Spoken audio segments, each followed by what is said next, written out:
Olá, saudações a todos, que a graça e a paz do nosso Senhor Jesus estejam com todos os amados que estão aqui na Igreja Adventista do Sétimo Dia de Conjunto José Bonifácio, Zona Oeste de São Paulo, e para aqueles que nos acompanham de casa. Hoje nós vamos seguir o nosso estudo sobre a 14ª crença fundamental da Igreja Adventista do Sétimo Dia, contida no livro Nisto Cremos. Então, nesta edição do livro Nisto Cremos, tem outras edições mais recentes. Nesta edição, começa o nosso estudo na página 226. Na semana passada, nós chegamos até a página 227, só 2 páginas. Hoje nós queremos adiantar pelo menos 3 páginas ou 4 páginas desse estudo. Claro que eu não vou ler as páginas assim, né, na íntegra, só algum trechinho aqui ou ali, mas hoje nós vamos então seguir nesse estudo. Vamos buscar então a palavra de Deus para o nosso estudo. Vamos abrir nossas Bíblias em Tito, capítulo 2, verso 13. E antes de lermos o texto, eu vou fazer uma breve oração com aqueles que nos acompanham, tudo bem? Oremos. Senhor Deus, te agradecemos por mais uma vez nos encontrarmos aqui para estudar a Tua Palavra, aqueles que estão aqui na Igreja de Bonifácio e aqueles que nos acompanham por algum aparelho eletrônico. Pedimos que o Seu Santo Espírito nos ilumine, que o Senhor tire nossas dúvidas e fortaleça em nosso coração a fé em Jesus como nosso Salvador e no breve retorno de Jesus. Nos dê a Tua paz, a Tua proteção, em nome de Jesus. Amém. Vamos lá então, Tito 2,13. Tito, capítulo 2, verso 13. E aí a lição diz assim: a igreja, né, no caso a lição, o estudo do Nisto Cremos, a igreja unificada possui uma esperança, ou seja, essa esperança deveria contribuir com a unidade da igreja, porque nós todos esperamos o mesmo Salvador Jesus. Então, Tito 2,13.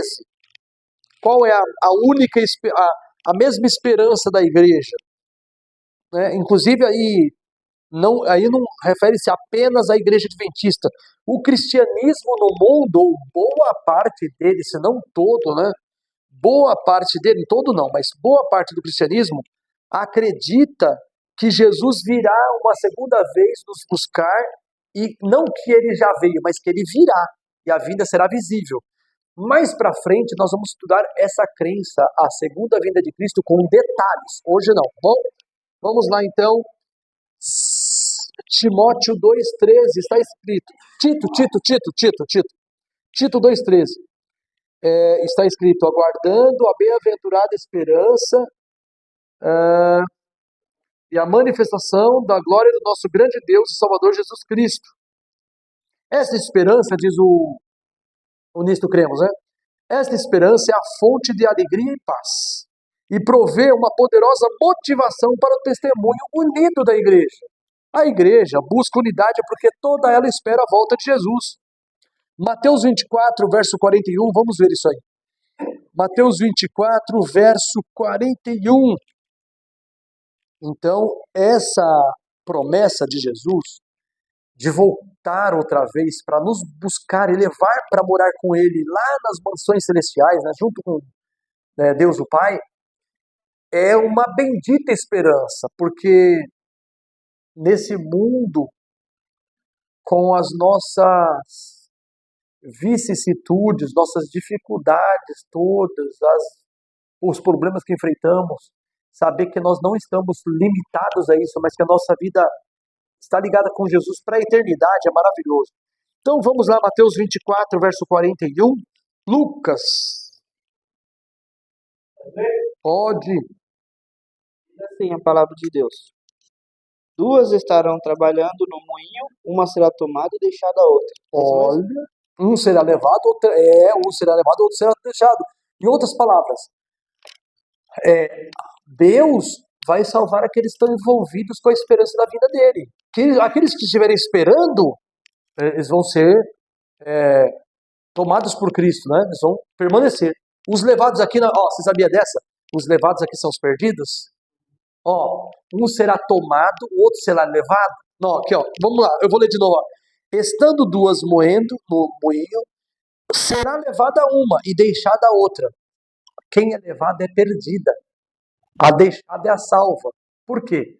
Porque ele está comparando com o dilúvio. No dilúvio, a água veio, a água e levou a todos. Quem foi deixado? Noé, sua mulher, seus filhos, a mulher de seus filhos, eles foram deixados. O resto, a água levou a todos. Então, na segunda vinda, o deixado é o salvo, tá bom? Só para deixar claro aí. E aí, nós vamos agora para 1 João 3,3. Primeira carta de João 3,3. Essa segunda vinda de Cristo, que virá de forma como um ladrão de noite, né? Cristo virá a uma hora que não espereis, né? A uma hora em que não espereis. Ela é a bendita esperança da igreja. No momento da vinda, um será salvo, o outro perdido, né? Vai ter a separação entre salvos e perdidos. E agora, nós veremos o que a esperança na volta de Jesus implica para a nossa vida prática. 1 João capítulo 3 e o verso 3. Mateus. E todo o que tem esta esperança nele se purifica a si mesmo, como ele é puro. Então, a segunda vinda de Cristo não é apenas o elemento que unifica em virtude que nós esperamos ele vir. Não. Ele une também no sentido de que aqueles que têm essa esperança vão se purificar, ou seja, não vão se encaixar na moda atual ou na corrente mundana, nos pensamentos humanísticos. Né? Hoje em dia tem uma cultura dominante hoje em dia que ela gira em torno da busca pelo prazer por ter prazer, não prazer porque cumpre alguma função que Deus nos destinou, como o caso do casamento, quem é casado, mas não é uma cultura que está devotada ao próprio ventre, aos próprios impulsos, etc. Né? Então isso é mal. Então o cristão ele vai se purificar, ele não vai ceder de maneira aberta, né, como faz o mundano. Ele vai relutar isso, vai resistir a essas forças. Por quê? Porque o cristão nasceu para ser do alto. E ele nasceu para morrer para a vida antiga. Inclusive o batismo é outra coisa que nos une. Todo cristão é batizado. Então, Romanos 6, verso 6, 3 a 6, Romanos 3, verso 3 a 6, perdão. Romanos capítulo 6, versículos 3, 4, 5 e 6. São 4 versículos, tudo bem? Vamos fazer Romanos 6, verso 3, 4, 5 e 6. Aí a gente vai seguir uma rotina aí. Raquel, você pode ler. Depois o Gil. Vamos lá? 6, 3. Aí o verso 4, o Gil, lá no fundo. Trovão, Gil. Ou não sabeis que todos quantos fomos batizados em Jesus Cristo, somos batizados na sua morte. Ou seja, todos nós começamos do mesmo jeito, identificados com Jesus na morte. Mas não só isso, nós somos identificados com Jesus quando a gente desce as águas batismais, né? Como se estivesse sendo sepultado, o velho Samuel. Vai lá, Gil, 4. Fomos, pois, sepultados com ele na morte pelo batismo, para que, como Cristo foi ressuscitado dentre os mortos, pela glória do Pai, assim também andemos nós em novidades de vida. Aí. Então, assim, existe uma morte para o eu antigo e um renascimento para o eu com Jesus, né?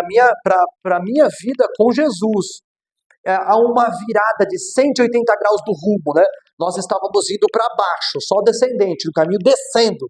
E aí, quando a gente aceita Jesus, a gente começa a ter um caminho de ascensão, do tipo, eu estou subindo a minha vida espiritual, eu estou tentando parecer mais com Jesus, hoje e amanhã e depois. Então, nossa vida é em ascensão, é subindo para próximo do modelo de Jesus. Então, essa ascensão une os cristãos, porque nós todos estamos na mesma busca, entendeu? Vamos lá, então, verso seguinte, Lucas. Samuel, posso fazer uma pergunta? Pode falar, manda aí. Esse gancho que você falou do batismo aí, e aquelas pessoas que viveram no Antigo Testamento, vamos dizer assim? Nós não tínhamos, pelo menos eu não sei se tem algum livro de relatos, se já teve batismo antes de João Batista, não sei. Como que Sim. fica essas pessoas? Eu sei que Paulo fala um pouquinho sobre isso, né? Sim, Sobre sim. o batismo. Ele fala sobre. Fala. E outro detalhe, Jesus, onde entra Jesus no Antigo Testamento, assim? Como que as pessoas entendiam a salvação, assim? Boa, ótima pergunta. Em primeiro lugar, é preciso reconhecer que no Antigo Testamento não havia o batismo como nós praticamos agora, no Novo Testamento, de Jesus para frente, né? De João Batista para frente, né? Mas no Antigo Testamento havia cerimoniais de purificação, que eram por imersão, banhos purificadores. E é desse costume de banhos purificadores que surgiu o batismo no Novo Testamento. Quando a pessoa se banhava para poder se limpar de alguma impureza cerimonial ou até física, ele entendia que a água estava purificando ele, limpando ele.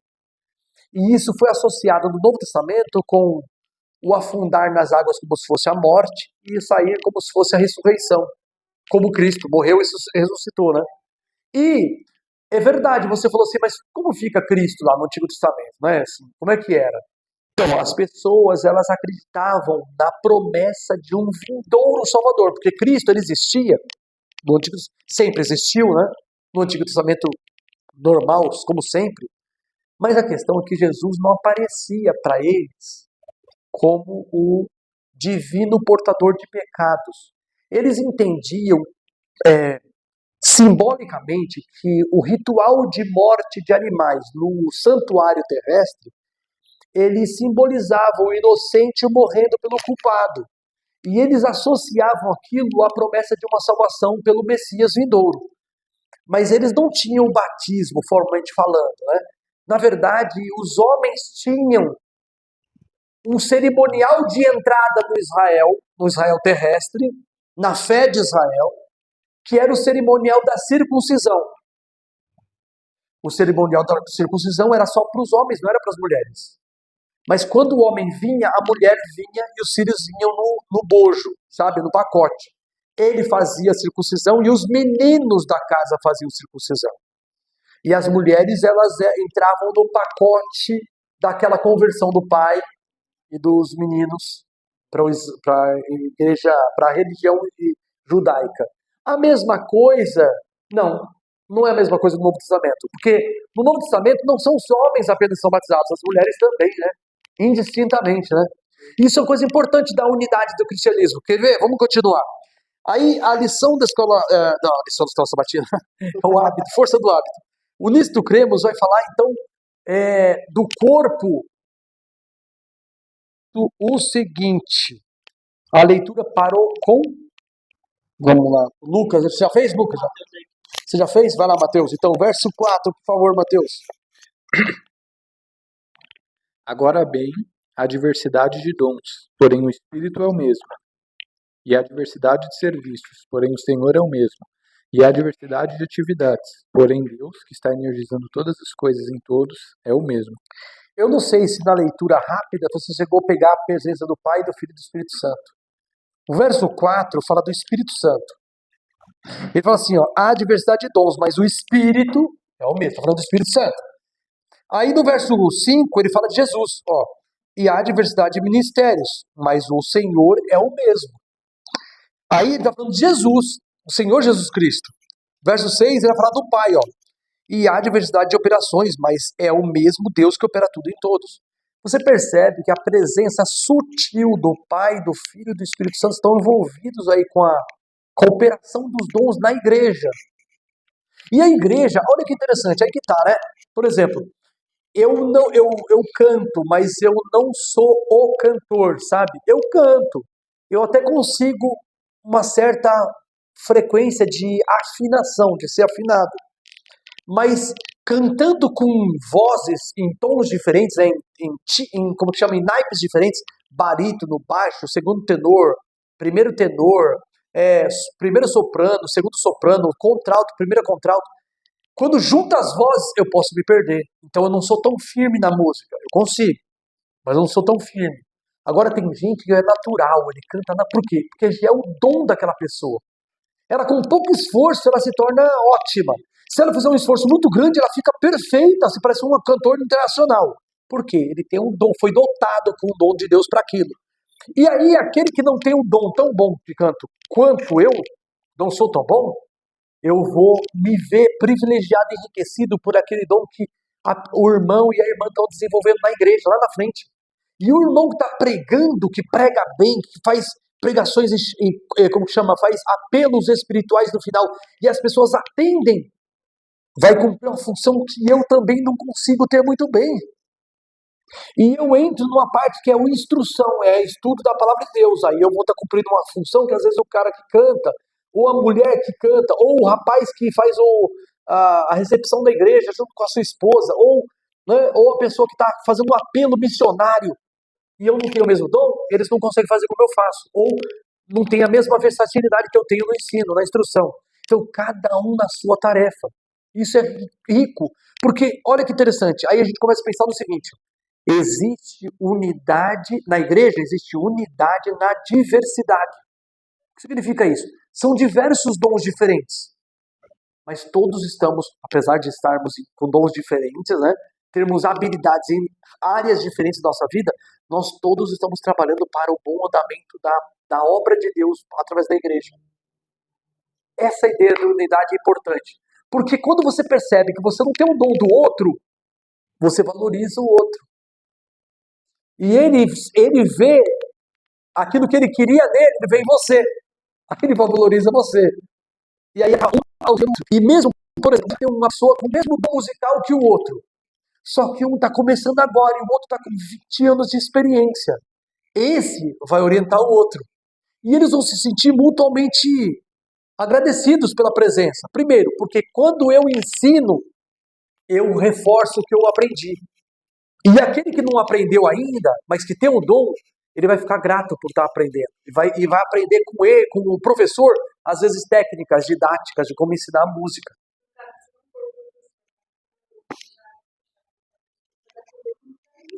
Exatamente.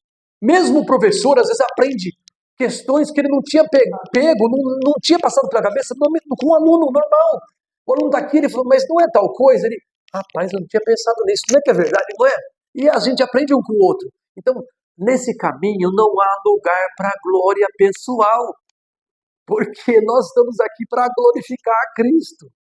Ele é o cabeça da igreja, ele é o Salvador, ele que mantém o corpo unido, né, mediante a presença do substituto, o Espírito Santo. Então é isso, a gente precisa estar ciente dessa unidade. Olha, daí a gente não deve dar lugar para rachadura na igreja, para briga, para ostentação, para discórdia, para ficar, né, batendo de frente com o outro. Não veja toda oportunidade de divergência como uma oportunidade de você ficar querendo massificar sua opinião. Fica na sua.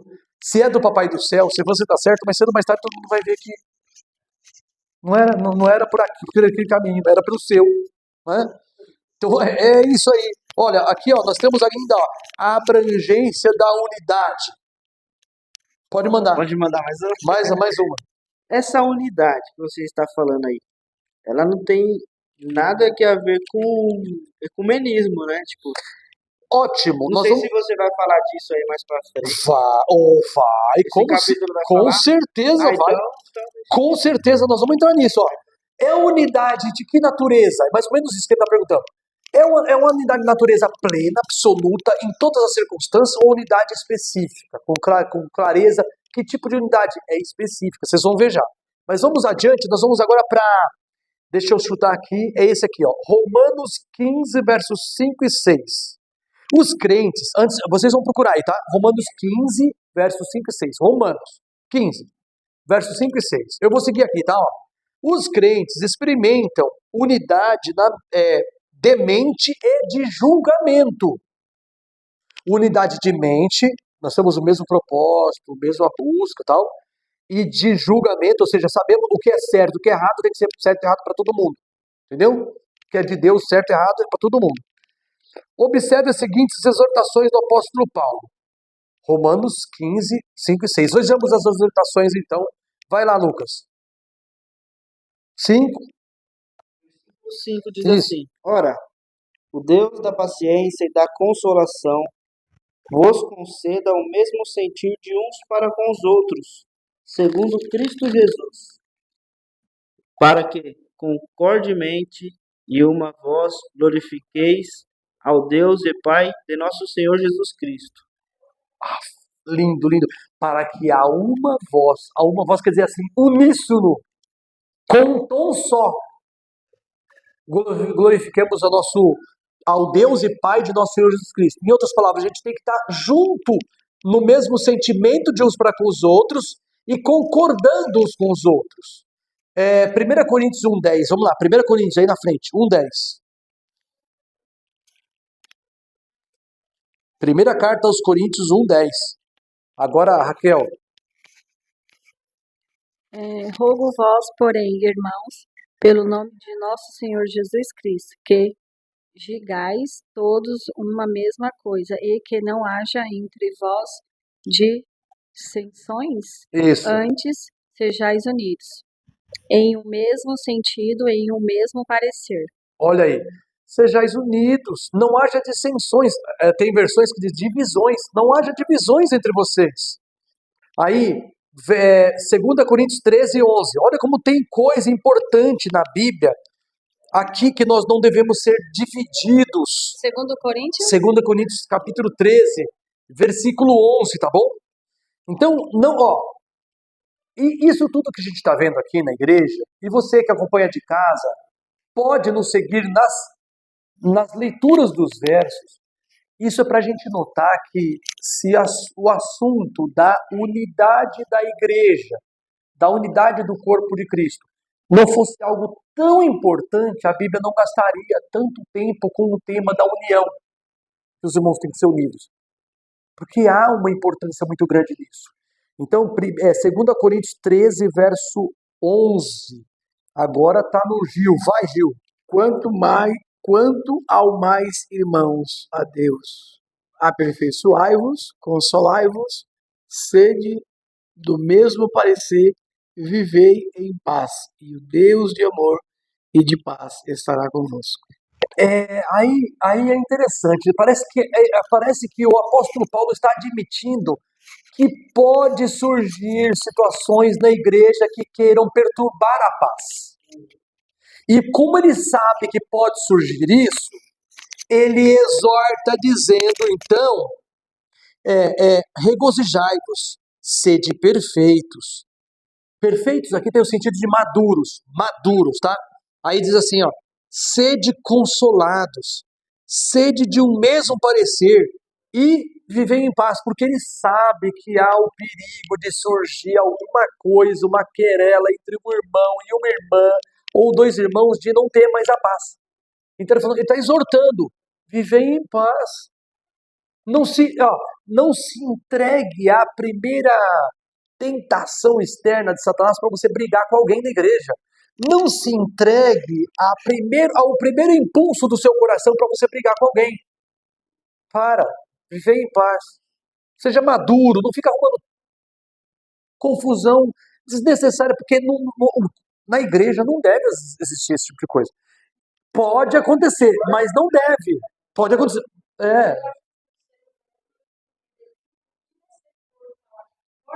E a forma de falar.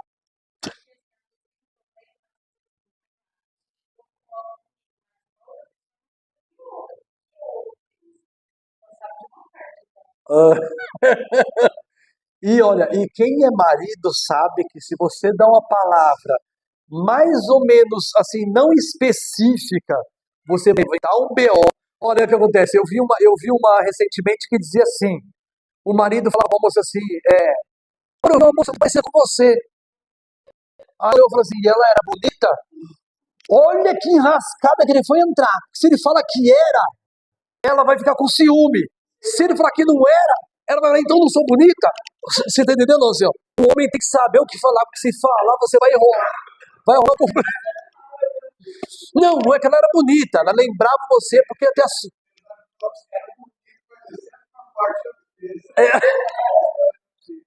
Sim, você entendeu? Então, assim, na igreja, pode ser um exagero aqui de uma. Mas assim, é para você pensar, porque dependendo do jeito que você falar, você vai caçar problemas sem estar precisando, você não está procurando, só porque você falou de maneira impensada.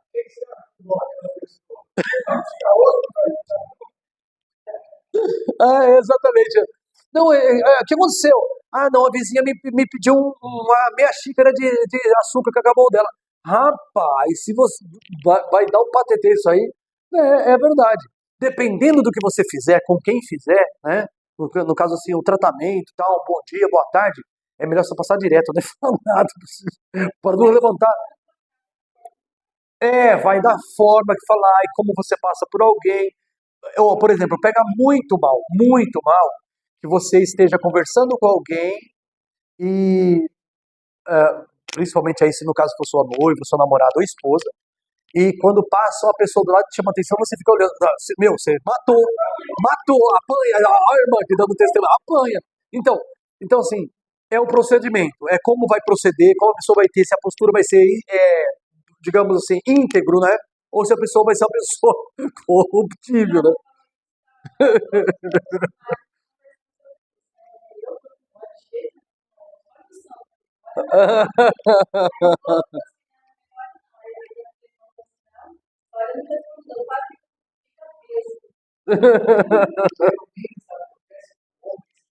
Olhar muito para as mulheres quando estão se pegam esse Aí acaba dando na cara.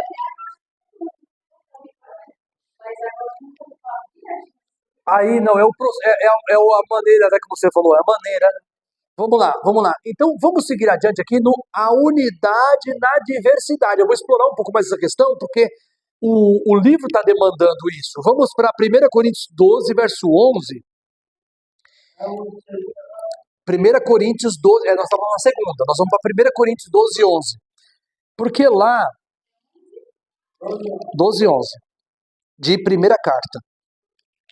Então, 12, 11, da primeira carta de Paulo aos Coríntios, vai comentar o seguinte, antes de ler, segura aí, olha. O corpo possui muitos órgãos, todos eles contribuindo para o desempenho ótimo do corpo. Todos eles preenchem uma função vital, embora suas tarefas sejam diferentes, nenhum deles é inútil. Tem uns órgãos que são visíveis, outros que estão internos, a gente não vê. Então, nesse sentido, ele diz assim, esse mesmo princípio opera na igreja. Deus distribui seus dons como lhe apraz a cada um. Vamos ver isso então, vai lá a leitura. Diz assim, 1 Coríntios 12, 11. Mas um só e o Espírito realiza todas estas coisas, distribuindo-as como lhe apraz, a cada um individualmente. Esse verso me incomodou, rapaz. Esse verso me incomodou. Uma época da minha vida me incomodou. Entre os 18 anos, quando eu me batizei, até os 24 anos, mais ou menos, 6 anos de vida da igreja, batizado, eu já conheci a igreja, nasci na igreja, eu nasci no convívio dessa igreja, lá do Arthur Alvim, tá? Não aqui. Mas dos 18, quando eu batizei, até os 24 anos, eu vivi incomodado com esse verso. Ele não... Porque eu queria ser profeta. Mas não é como eu quero. Hoje eu agradeço a Deus, obrigado, Senhor, por não me ter feito profeta. Mas por quê? Porque a missão do profeta é terrível. Você é dura de ser, quer dizer, é difícil. Vai imaginar o Zacarias, que foi, morreu de no santuário. Isaías morreu cerrado no meio. Jeremias morreu livre, mas ele foi perseguido, jogado na fossa da guarda do Palácio de Jerusalém, de ponta cabeça, amarraram o pé dele e desceram ele de ponta cabeça na fossa. Isso é o Jeremias, não é brincadeira ser profeta, pelo amor, né? Então assim, eu pedia, hoje eu falo assim, Senhor, que bom que o Senhor não me deu o dom de profecia, porque misericórdia, para aguentar tudo que o profeta aguenta. Então Deus é sábio, Ele sabe o que não vai dar para você. Não é como eu quero, se fosse como eu queria, como eu quisesse, né? Eu teria pedido para Deus, Deus me torna um cantor como o segundo tenor do quarteto Arautos do Rei americano, dos anos 60 e 70, pronto, Jerry Patton. Eu queria ser um cantor como ele. Não sou cantor como ele, é como Deus quer, não como eu quero. Ele vai falar assim, eu te escolhi para fazer tal coisa, você vai fazer tal coisa na minha igreja, acabou. Assim, senhor, eu estou aqui para ser servo, não senhor. Para ser servo, vou sim, senhor, vou fazer o que o senhor mandou fazer. Né? Uma forma prática para descobrir o talento que você tem, o dom. Se deixar usar ou se envolver em cada setorzinho da igreja. Vai ter aquele setor que o pessoal vai perceber que você tem o dom. Fala, nossa, como você deu o dom para aquilo? É para aquilo. Como você faz bem isso? Olha, como você faz bem isso? Rapaz, as coisas... Você nem percebe, mas quem está de fora tem essa percepção. Sim, Gil, assim, o Gil tá falando, é tudo que ele tá falando, é desse jeito que ele tá falando, assim. As coisas fluem na sua mão, nossa, como multiplica, como fica bom, não é assim? Você nasceu para quê? Pronto, Gil. Mas se você ficar na banco e falar assim, eu não vou ser graça. Então, tá vendo? Ela se envolveu, pô, é isso que eu quero fazer, já se identificou. É assistência social. Isso aí tem a ver com Romanos 12, depois a gente vai ver isso aí, tá? Depois a gente vai ver isso aí, sobre assistência social, tá bom? Obras de misericórdia. É isso que é o seu dom. Vamos lá. Então vamos seguir aqui adiante. João 15, de 1 a 6. Aqui tem algumas chaves do saber maravilhosas. Ou seja, nós vamos descobrir agora, no Evangelho de João 15, que existem alguns segredos dessa questão da unidade em Cristo que são assim, chave, são decisivas, sabe? João capítulo 15, o Evangelho, é claro, né? Versos de 1 a 6. Aí eu não vou pedir para um ler 6 versículos, mas vamos cada um ler 2, pode ser? Onde está a leitura? Aqui. Lê 2, depois Raquel 2, depois assim por diante, vai lá. Eu sou a vide verdadeira, e meu pai é o vinhateiro. Todo pâmpano que em mim não produz fruto, levanta-o, e todo que produz fruto, limpa-o para que produza mais fruto. Tem uma linguagem que não está na tua versão, que é assim, que não aparece aí, é assim, ó. Eu sou a vinha, ou sou a videira verdadeira, e o meu pai é o agricultor, lavrador. Aí, todo aquele que estando em mim não produz fruto, o meu pai o corta e lança fora, tira. Sim, sim. Todo aquele que estando em mim produz fruto, meu pai o poda para ele produzir mais. Olha que interessante. É diferente cortar e lançar fora de podar. Ou seja, todo mundo recebe corte, tá, nessa vida. Todos nós estamos na videira que é Cristo, essa é a ideia, né? Nós estamos na videira, ele é a videira e nós somos galhos de Jesus. Estando ligados a Cristo, se eu estou ligado e eu não produzo fruto, passa uma estação, passa outra. Fechou um ciclo de 1 ano, eu não produzi fruto, ele corta aquele ramo, acabou. Agora, aquele que produz fruto, ele poda, ele não arranca o ramo fora, aquele galho. Ele poda o galho para o galho crescer, se multiplicar e rachar em vários galinhos. É essa a ideia. Vai lá o verso 3 e 4, Raquel. Vós já estáis limpos pela palavra que vos tenho falado. Está em mim e eu em vós. Como a vara de si mesma não pode dar fruto, se não estiver na videira, assim também vós, se não estiverdes em mim. É assim? Isso. 3 e 4 você leu, né? 3 e 4. Então, é preciso estar em Cristo para produzir fruto. Então, já vai para a gente pensar aí, ó. Essa hora, é só para lançar a brasa na consciência de cada um de nós, né? Eu primeiro estou jogando na minha aqui, tá? Se eu não estou produzindo fruto, logo não estou... Né? A matemática é essa. Vai lá, Gil. Verso seguinte, 5 e 6.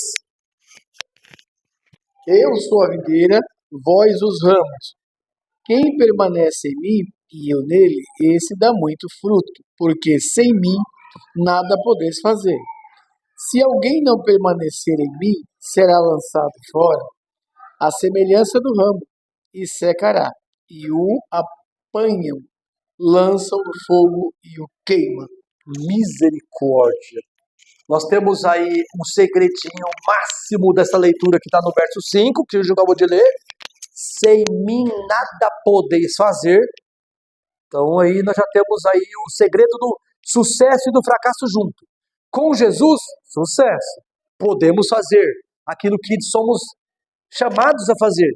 Mas sem ele, não tem como vai dar certo, não vai sair esse negócio. Então a gente precisa estar ligado com Jesus todo dia. Agora no verso 6 é duro, hein? O verso 6 é fogo, hein? É fogo, fala aí. Eu vou dar um exemplo de uma mulher que não pode ter filho. Qual é a situação dessa? Rapaz!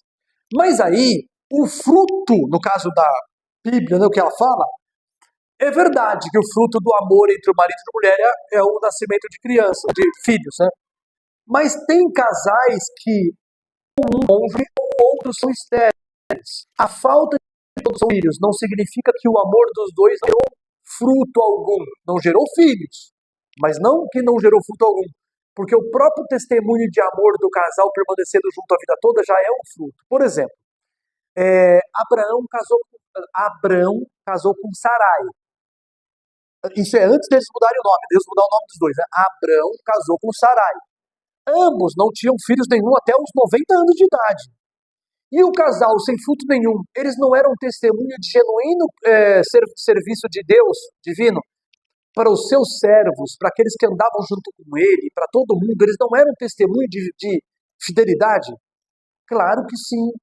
Então, o fruto do genuíno cristianismo, o genuíno serviço de Deus, né, de que eles eram servos de Deus, tanto Abraão como Sarai, isso estava na vida deles, no dia a dia, né, na como lidava com as coisas, na administração do lar, dos bens, no trato com os funcionários, que ele tinha a Bíblia diz que Abraão tinha muitos funcionários, tanto que ele juntou os funcionários dele e lutaram contra 4 ou 5 reis, e venceram os reis.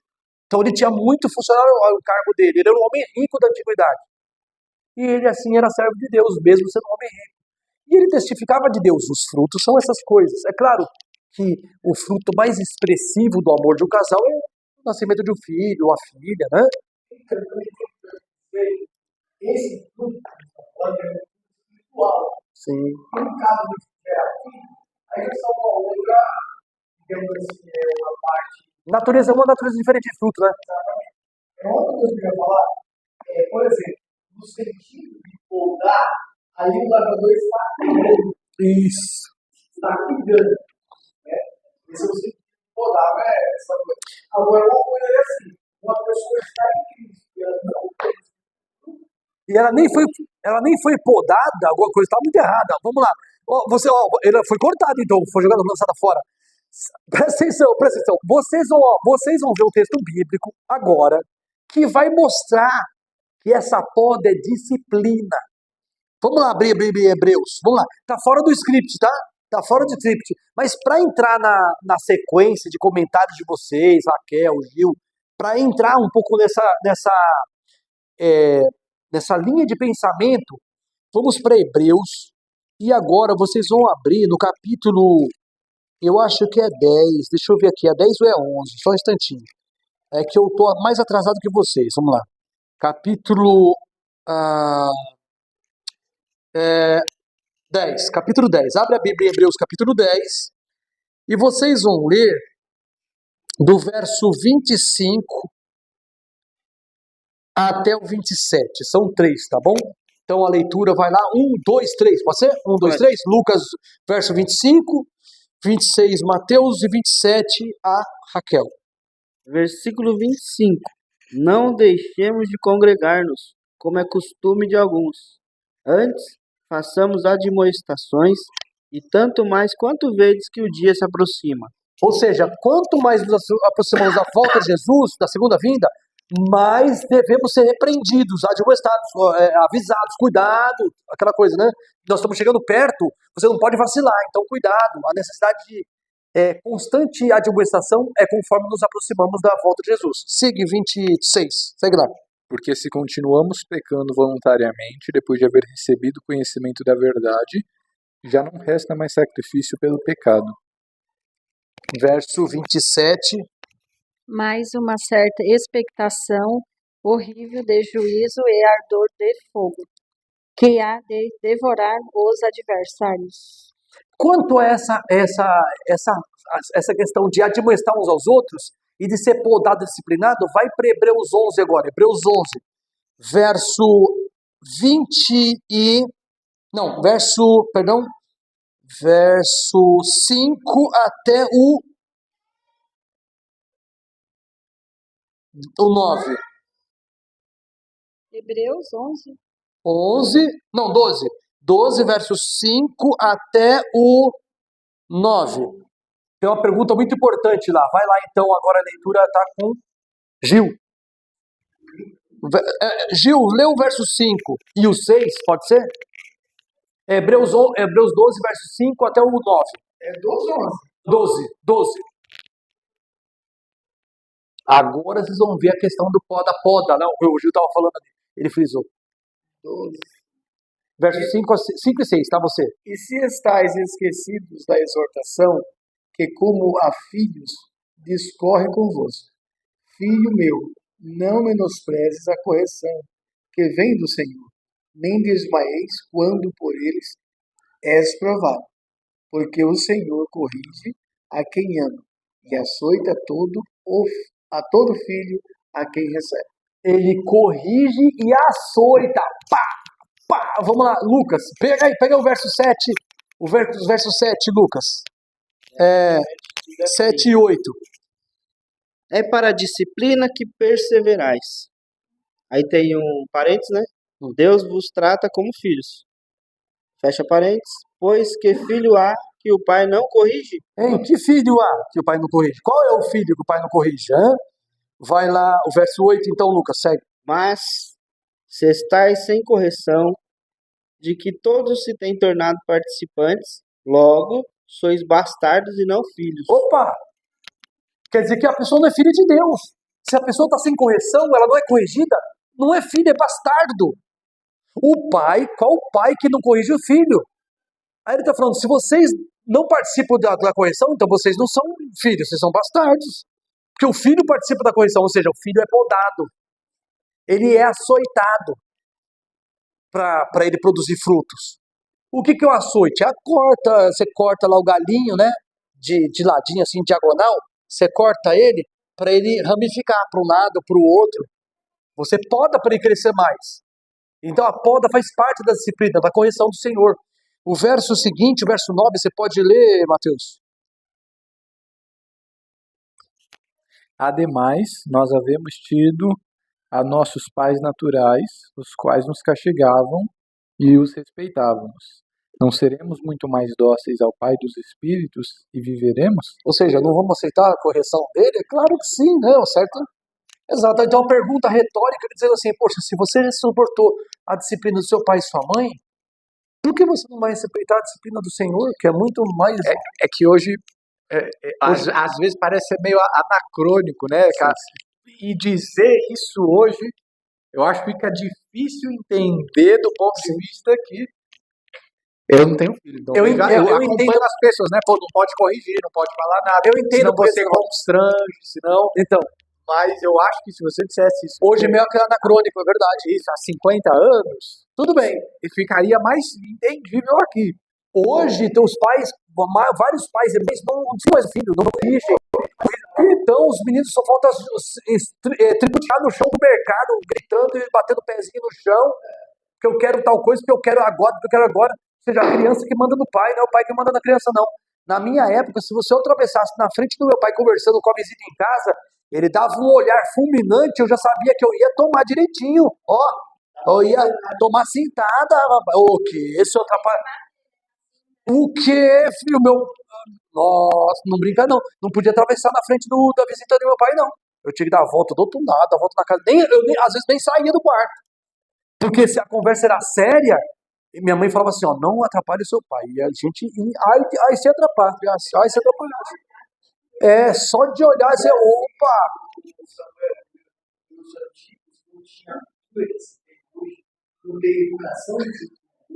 Mas parece que tinha mais sabedoria, sabe?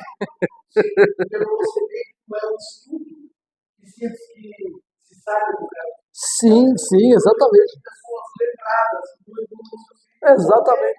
Exatamente. Não, pai de adolescente sofre, viu? Na hora que o seu filho chega lá na adolescência, você vê o que é bom para tosse, viu? Na adolescência. Vamos lá aqui, a unidade da fé. Vamos ver aqui a citação, tá? A citação é...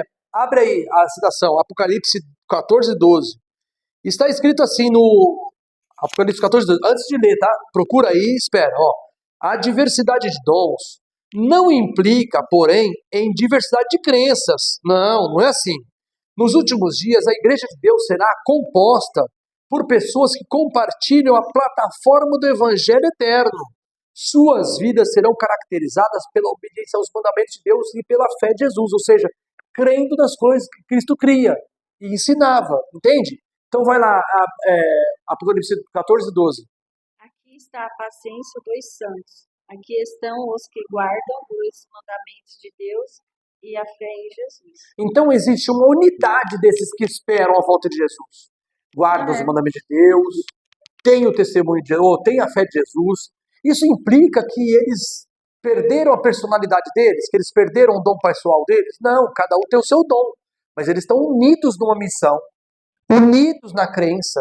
Não é cada um pensa de um jeito, acredita de um jeito nas verdades bíblicas. Não é assim, não. É a unidade de fé. Quão importante é a unidade da igreja? A unidade torna eficazes os esforços da igreja. Repito, a unidade torna eficazes os esforços da igreja. João 13, 35. Estamos terminando já, que daqui a pouco vai vir a vigília. Peraí. Deixa eu ver aqui.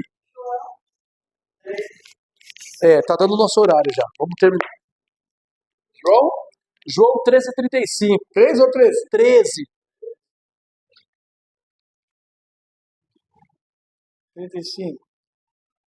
Nisto conhecerão todos que sois meus discípulos, se tiverdes amor uns pelos outros. Bom, aí está. A verdadeira unidade entre os crentes elimina essa atitude de provocar desgosto nas pessoas. Tal unidade em Cristo, segundo mostrou Jesus, é para que o mundo para o mundo a maior evidência de que Ele é o Salvador do mundo, Salvador do seu povo, né? Então nós precisamos crer amar como Cristo amou e pensarmos de uma maneira só, quer dizer, temos a mesma fé, as mesmas crenças, tal. Onde está escrito isso?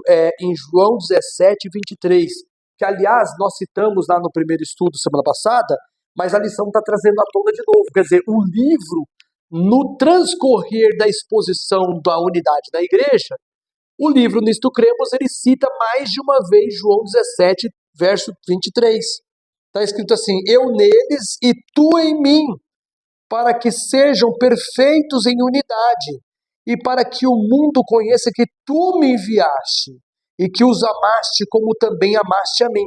Ou seja, o mundo vai crer que Jesus foi enviado quando você, Raquel, tiver a mesma afinidade de pensamento, de crença, de fé, que o Gil, que o Lucas e os membros da igreja. Então, é disso que se trata. E ainda mais, a unidade revela a realidade do reino de Deus em Salmo 133, 1. Vamos lá? Salmo 133, 1. Esse salmo é muito bonito. Salmo 133, 1. A leitura Lucas. Lucas da Silva Sauro. Vamos lá. Salmo 133, 1. 133. E ele é maravilhoso que esse textinho aqui, viu? Poxa. Bora lá? Vamos lá então. Diz assim: ó, como é bom e agradável viverem unidos os irmãos. Ó, quão bom e quão suave que os irmãos vivem em união. Muito lindo, né? A unidade demonstra a força da igreja. Se a igreja ela é forte na medida em que for unida. Se a igreja for dispersa, ela não oferece risco nenhum para o inimigo. E aí a gente vai ler 1 Coríntios 3, 9. Primeira carta aos Coríntios 3, 9. E a lição, né, no caso o ensino do livro Nisto Cremos, ele menciona a orquestra como exemplo. Por que a orquestra? Porque a orquestra é um ótimo exemplo para falar sobre a unidade do corpo de Cristo. Porque a orquestra ela tem os instrumentos de sopro, os instrumentos de percussão, os instrumentos de corda e os vários naipes deles, né? Tem violoncelo, violino, tem a viola clássica, ela tem vários naipes de instrumentos. Aí, cada um toca num tom diferente, mas seguindo o comando do maestro, o som sai muito bonito, sai uma beleza, você vê uma harmonia, apesar de serem um para lá, outro para cá. Você fala assim, você ouve cada um, não tem nada a ver com o outro, mas quando você ouve eles num conjunto, seguindo aquela sequência de tempo, de duração, de timbre, de nota, fica uma coisa quase perfeito, né? Fica impressionante. Milimetricamente segundo, né? O Não milésimo é? segundo. Você passa assim, pensa assim, como puderam fazer uma coisa tão extraordinária? Quando você vê isso, a gente vai espantar mais ainda conforme a gente for para o passado e a gente consultar obras de Beethoven, Vivaldi, de Handel e outros tantos artistas da música, como Johannes, como é que chama? Kepler é o astrônomo. Eu sei que tinham vários maravilhosos. Então, esses homens que produziam essas obras clássicas da música, permite a gente perceber como é importante que a igreja entenda que, apesar da gente ser totalmente diferente um do outro, seguindo o Maestro Jesus, né, aí a coisa fica linda, né, a sinfonia fica bonita. Então a gente precisa dessa liga, né? 1 Coríntios 3,9, já acharam? Sim, pode ler? Vai lá, pode ler. Porque somos colaboradores de Deus, e vós sois lavoura de Deus, edifício de Deus. Agora, nós vamos entrar numa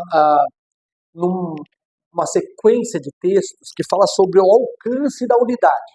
Ou seja, delimitando, nós vamos ser unidos aqui, o que liga a igreja dessas unidades, desses pontos. Aí, nós já vimos alguns.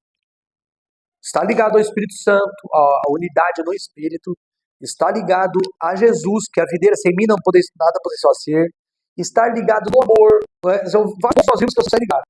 Mas esse do livro, Alcançando a Unidade, aí vai falar sobre esses tópicos, veja bem, a fonte da unidade, o Espírito Santo como unificador, já vimos, vamos ser.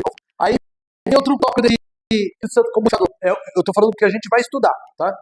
O foco na unidade, o papel dos dons espirituais na obtenção da unidade, a base para a unidade, a base legal da unidade, muito bom isso aqui. Um novo mandamento vos dou, já vimos isso aí, não precisa nem chover no molhado. A impossível possibilidade, note bem que texto, olha que interessante, a impossível possibilidade. Realmente não parece humano a gente se unir. Não parece humano, não parece uma obra normal do homem a gente se unir.